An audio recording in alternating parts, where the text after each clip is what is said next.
Assalamualaikum warahmatullahi wabarakatuh.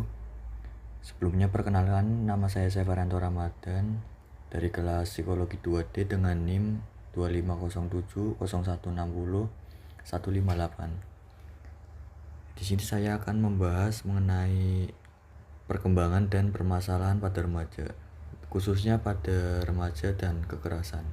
Sebelumnya saya akan menjelaskan terlebih dahulu apa itu masa remaja. Jadi masa remaja merupakan fase transisi atau perpindahan dari masa kanak-kanak menuju ke masa dewasa yang ditandai dengan perubahan biologis, kognitif, dan psikososial. Pada perkembangan biologis, remaja ini mengalami perubahan pada fisik dan hormonal yang mempengaruhi emosi dan perilakunya. Sedangkan dari sisi kognitif remaja, mereka mulai mampu berpikir lebih logis, abstrak, dan kritis. Sementara pada perkembangan psikososialnya, remaja sedang berada pada tahap pencarian jati diri dan menentukan nilai hidupnya, serta memahami perannya di lingkungan sosial. Pada masa ini tuh remaja mulai menghadapi berbagai tekanan dari lingkungan, contohnya seperti dari lingkungan keluarga, sekolah, maupun pergaulan sosialnya. Selanjutnya itu ada definisi dari kekerasan.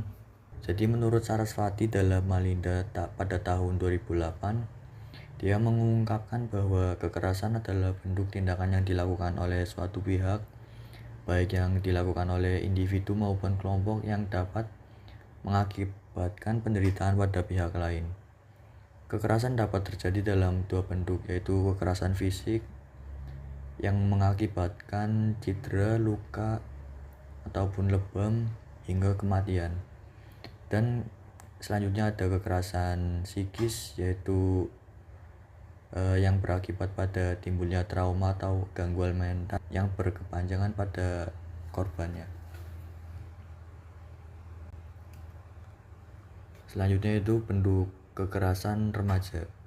Bentuk kekerasan remaja ini mencakup berbagai tindakan penyimpangan dari norma sosial, hukum, dan moral yang dilakukan oleh individu ataupun kelompok.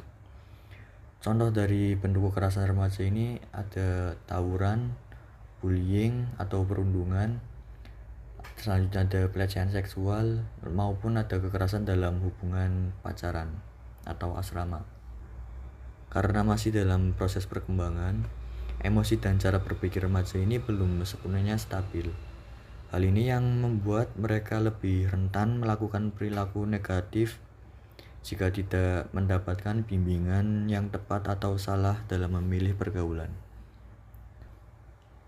Untuk permasalahan remaja ini dapat berasal dari dua faktor, yaitu faktor internal dan faktor eksternal. Pada faktor internal itu terdapat krisis identitas, konflik batin, ketidakstabilan emosi, dan rendahnya kontrol diri. Kemudian pada faktor eksternal ini ada keluarga yang tidak harmonis dan ada lingkungan pergaulan yang negatif. Selanjutnya ada pengaruh media sosial, dan yang terakhir ada kurangnya pengawasan baik dari orang tua maupun dari pendidik atau guru di lingkungan sekitarnya. Selanjutnya yaitu ada dampak kekerasan pada remaja. Kekerasan remaja dapat memberikan dampak yang cukup serius. Bagi remaja sendiri, perilaku ini dapat mengganggu prestasi akademiknya, kemudian gangguan pada kesehatan mentalnya, atau menimbulkan masalah psikologis, serta merusak hubungannya dengan keluarga dan terganggunya ketertiban dan keamanan masyarakat. Dampak dari kekerasan remaja ini tidak hanya dirasakan oleh remaja itu sendiri, tapi juga dirasakan oleh pihak keluarga dan masyarakat. Kekerasan yang dilakukan oleh remaja atau anak dari anggota keluarga itu dapat menyebabkan pihak keluarga merasa kehilangan kepercayaan dan kontrol terhadap anaknya.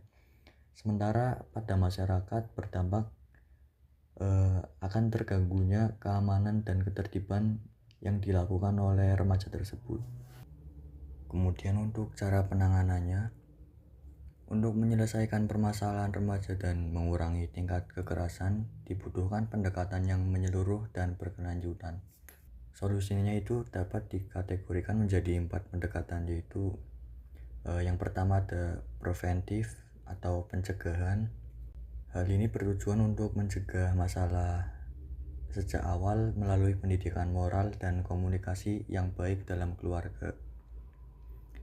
Kemudian ada kuratif yang kedua atau pengobatan dengan memberikan konseling atau pendampingan bagi remaja yang sudah mengalami masalah. Yang ketiga ada korektif atau memperbaiki dengan penegakan aturan dan pembinaan perilaku. Kemudian yang keempat dan terakhir yaitu ada preservatif atau menjaga keadaan yang bertujuan untuk mempertahankan lingkungan sosial yang positif bagi perkembangan remaja. Kesimpulan dari permasalahan dan perkembangan remaja yang khususnya pada kekerasan, masa remaja merupakan periode yang rentan terhadap berbagai permasalahan, termasuk kekerasan. Perilaku tersebut itu dipengaruhi oleh faktor internal dan eksternal.